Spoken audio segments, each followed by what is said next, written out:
In today's video, we're diving deep into Hollow Knight Silksong, starting with the game's story. I want to talk specifically about the game's pacing and narrative, and how it holds up compared to its previous installment. So right from the start, Hornet is captured by veiled bugs and transported to the Farloom. It's a good opening, but immediately it raises some issues. Hornet has always been portrayed as extremely resilient, yet here she's snatched with almost zero resistance or explanation. She then wakes up in the Moss Grotto, which is visually amazing, but this first area feels a little bit light on tutorial mechanics. For first-time players, figuring out the controls can take a while. Some enjoy being thrown in, like in Elden Ring, but others feel lost without that nice direction. That critique is mainly down to personal opinion, but for me, this is the first time I played a game like this, so I got a little confused on where to go or why there is no map. I didn't quite understand that you had to unlock the map through, buying it in the shop. Once you emerge from the early zones, the central campaign goal appears. Ring 5 bells scattered across the Farloom and gain entry to the Citadel. It's a solid structure, but the bell dungeons can feel a bit repetitive. You fight through enemies, platforming throughout, reach the bell, you ring it, escape, repeat. Also, difficulty spikes between bells can end up being inconsistent. In some platforming segments with narrow margins can frustrate players when failure sends you all the way back to a distant save point. I understand this is meant to increase the difficulty of the game, but I think you should increase the difficulty of the game through the enemies rather than having to run all the way back to a boss fight that's 5 minutes away. Now, obviously that's overdramatic. No boss fight in the game is 5 minutes away. No player likes running back every single time to fight the same boss over and over and over. Now, in the Deep Docks, we're introduced to Lace. This is Hornet's rival. The fight difficulty is good for this point in the game, but Lace's motives are pretty weak early on. She simply opposes Hornet without clear context. Hints about fear of the Hornet's silk power exist, but feel pretty underdeveloped. After you ring the 5 bells, Hornet gains entry into the Citadel,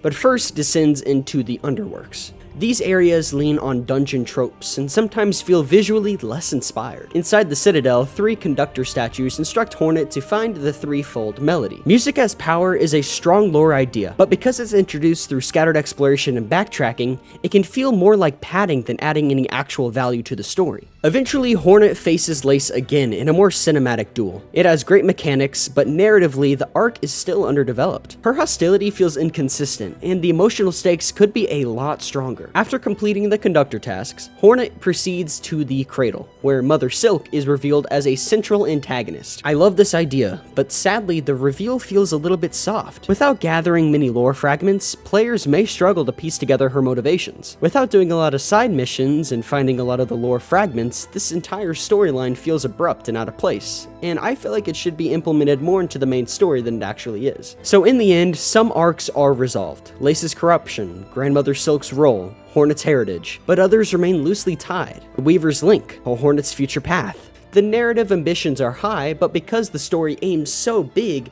small inconsistencies do stand out. And that's not necessarily a bad thing. I'd rather a game shoot for the stars and land on the moon than it shoot for the moon and not even break the atmosphere. Now next I'm going to talk about the game's technical issues. Going into this segment, I want to focus on if Silksong runs smoothly on PC and console, and if it's fully fledged out enough to be its standalone game. The game was actually originally conceived as a Hollow Knight DLC. It expanded into a standalone game over roughly 7 years. Now because of this, some maps retain a level feel rather than an organically designed world. On release, heavy demand actually overwhelmed the digital storefronts, disrupting many players' first experiences. The game was so popular, people couldn't even buy it. Hornet's voice work by Makoto Koji was praised. Hopefully I said that right. But an underdeveloped Chinese translation created confusion in international markets. While this is not game-breaking whatsoever, these issues did impact the overall first impressions for some players. And for a game that was highly anticipated for 7 years in development, this could disappoint some people. If a game's developed for 7 years, you would expect it to come out pretty smoothly out of the gate. Now next, I'm going to talk about the game's mechanical bugs, and for this segment, I want to mainly focus on if the mechanics and systems feel consistent and polished throughout the game. Hornet's arsenal, the needle and silk thread, is thematic and fun, but many of her silk-based abilities arrive in minimal in-universe explanation. You unlock them because the game wants you to. which weakens the immersion. The nature of the silk itself fluctuates. Sometimes it's a physical thread, other times it's a magical curse or corruption. That duality could be powerful, but the consistency is shaky, and the rules shift, blurring internal logic. Architecture reminiscent of Hollow Nest suggests a shared lineage, but the connections are never fully explained. NPCs infected by silk or wandering pilgrims are mostly anonymous, reducing emotional stakes. While combat is fluid and platforming is tight, some difficulty spikes feel artificial. They're more about scarce save points than challenging enemy design. This can make deaths feel like setbacks caused by layout rather than skill. While this video highlights many issues, Silksong's considerable strengths do deserve recognition. The art direction is lush and detailed, combat is fluid, fast, and satisfying,